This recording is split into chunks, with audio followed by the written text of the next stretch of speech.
All right, let's get this show started. Khabib Nurmagomedov is using his MMA earnings to look after the people closest to him. Khabib's generosity became clear when he bought Shara Magomedov an expensive watch when they met in Dubai years after Bullet was kicked out of Abdul Manap Nurmagomedov's gym because of his haircut. More recently, the Eagle hooked his coach Javier Mendez up with a swanky new apartment in Dubai. Welcome to the Javier Mendez podcast. Javier's got a swanky new place with great lighting. Finally, these podcasts are going to get 10 times more views. Thanks for fixing the set, Javier. That's all I got to say. Hey, thank Khabib. Thank you, Khabib, for helping our podcast. He got me a new apartment. So yeah. Much light, yeah. Well, we got you out of the grandma's den. Now you're like swanky. You're up in style, and the lighting is amazing, so it looks good on camera. The last light was yellow. There was nothing we could do. It was just yellow. Nate Diaz and Paddy Pimblett have responded to Dustin Poirier's recent comments about his potential retirement fight. Poirier shut down rumors of a potential fight with Paddy, saying that he wants legends only and doesn't want his last bout to be against Paddy Pimblett. Nate Diaz reacted, writing, "Fight Paddy, he better than you." Pimblett later reposted Diaz's story, captioned, "Nate Diaz knows his shit. He's a real G. Dustin Poirier fights Benoit Saint Denis when he's ranked 12, but not me. You know what would happen." Dustin responded, writing, "You guys will try to attach your name to anything for clout and clicks, but guess what? It's legends only. Paid in full, El Diamante." The GFL has been making waves in the MMA world, signing several high-profile fighters, including the Soldier of God, Yoel Romero, who was last seen delivering a brutal knockout in the first ever Dirty Boxing card, a hybrid fight promotion launched by Mike Perry. Now, on his podcast, Yoel's revealed why he signed with the GFL instead of waiting for a title shot with the PFL. Y ya firmamos con GFL. GFL, baby boy. Yeah, baby boy. Están dando un plan de retirement. Exacto, esto es fantástico. Hicieron mis managers, como siempre, un grandísimo trabajo. Hablaron con Bellator y con GFL, porque también acuérdate que estábamos en el proceso de discutir el título del cinturón de Bellator. Mi pelea era por el cinturón con Corey, y entonces me dijeron, mira lo que están poniendo en la mesa, ¿estás dejando el cinturón o quieres esto? Y yo miré y dije, bueno, dejo el cinturón. Dejo el cinturón y me voy por lo que me están ofreciendo GFL. UFC welterweight champion Belal Muhammad has shared his in-depth analysis on how a fight between him and middleweight champion DRICUS du Plessis would go. Belal even visualized a scenario where he could put DDP to sleep. Taking tacks, he wrote, "I'd come out with a 1-2, then he'd wing an overhand, I'll duck it, change levels and take him down, then he'd shrimp and get the underhook to get out, but he'll be weak to get up, so then I'll hit him with the ground and pound for the rest of round 1. Round 2 starts and I come out with a flying knee, he shells up, then I hit him with a Zabit back trip, then point and laugh at him. This makes him mad. He gets up and charges forward, winging punches at me. I slide out of the way with ease, then hit him with a 1-2. Then he gets frustrated, shoots for a takedown. I defend with ease, but now he's tired and stays on his knees. I kick him to the body while he's on the ground. End of round 2. Round 3 starts and he's distraught. He can't hit me. He can't take me down. So then he tries spinning stuff. I back up at the right time and I end up taking his back. He lets me under chin out of frustration. Then I put him to sleep. A new double champ." Justin Gaethje's coach, Trevor Whitman, has named a new training drill after ILIA Topuria's iconic "Who is Joe" moment with Max Holloway prior to UFC 308. 20-second Joe. And I saw him working with the backs. Bro, what the f is this? What are you talking about? Same exact Joe. Same exact Joe. What are you talking? And you know it. You're laughing because you know it. You know, know, I don't know who's Joe. Who's Joe? What? We found out what these are called.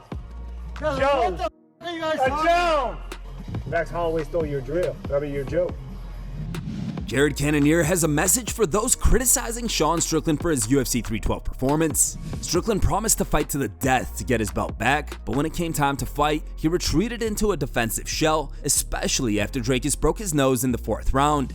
Ultimately, he suffered a unanimous decision defeat. Soon after, UFC analyst Dean Thomas and hordes of fans ripped into Strickland for not delivering the all-out war he had promised. Now, in an interview with MMA Today, Cannonier, who fought and beat Strickland back in 2022, has come to his former rival's defense, sending a strong message to Sean's critics. He's going up against a guy who can throw hard. We've seen the shots that he was throwing. We've seen the intent, and we heard that. I can hear him throwing his shots. You can feel the intent behind the energy behind it. You can hear the shots landing, even though Sean was protecting himself from a lot of them. You can still see the danger in it. So everybody's mad at him because they want to see him walk in and, you know what I mean, either kill or be killed. But fuck y'all. Y'all ain't paying us to do that shit. You know what I mean? Y'all paying us to try to be the best fighters in the world, and you're putting us against each other. That's what's happening. You're not paying us to go in there and go in there and try to hit them as hard as you can and as much as you can. And if you get hit, then that's even better for us, because they're gonna capitalize off of that. But are you gonna capitalize off of that? No. So y'all can kiss my ass, all those who have that sort of sentiment towards us fighters. Because if y'all don't like it, get your asses up, get to work, and I'll meet you in the octagon. We'll see how easy it is for you guys to run yourselves into a wood chipper to the death. Sean Strickland's coach, ERICK NICKSICK, has shared his thoughts on Strickland's loss at UFC 312 over the weekend. During an appearance on the Ariel Helwani show on Tuesday, NICKSICK expressed disappointment with Strickland's performance, especially after the talk leading up to the fight. While he respects Strickland, he believes he still has a lot to work on, even questioning whether he should continue coaching him.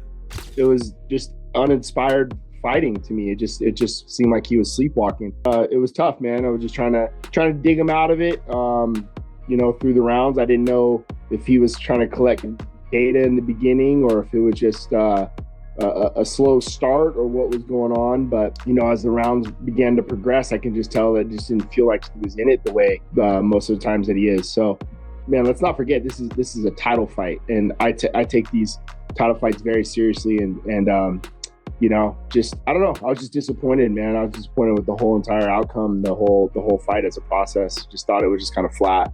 I think he needs to evaluate what he wants to do in this sport. If it's just to make money, then that's great. Let us know. I want to coach world champions. So my motivations are different. So I think that just to kind of show up and do that and not really back it up, just to me was just kind of uninspiring. Alex Pereira has blasted ESPN for posting an old clip of him calling Khamzat CHIMAEV a dog's asshole. Whitaker. Guerreiro. John Jones. Guerreiro. Jamal Hill. Bom. Yuri Prohaska. Muito bom. Israel Adesanya. Guerreiro. Khamzat CHIMAEV. The video reignited Alex's beef with CHIMAEV, who blasted him on X. Now, Poatan commented on ESPN's video, writing, "It's very mean of ESPN to rescue an old video to create anger in the sports community and just to gain views. It's regrettable." It's time for today's top memes. Third place was posted by Marshall Pham. Send him 2-3 years Dagestan and forget. Second place was posted by MMA Fantasy. And the top pick was posted by MMA Experts.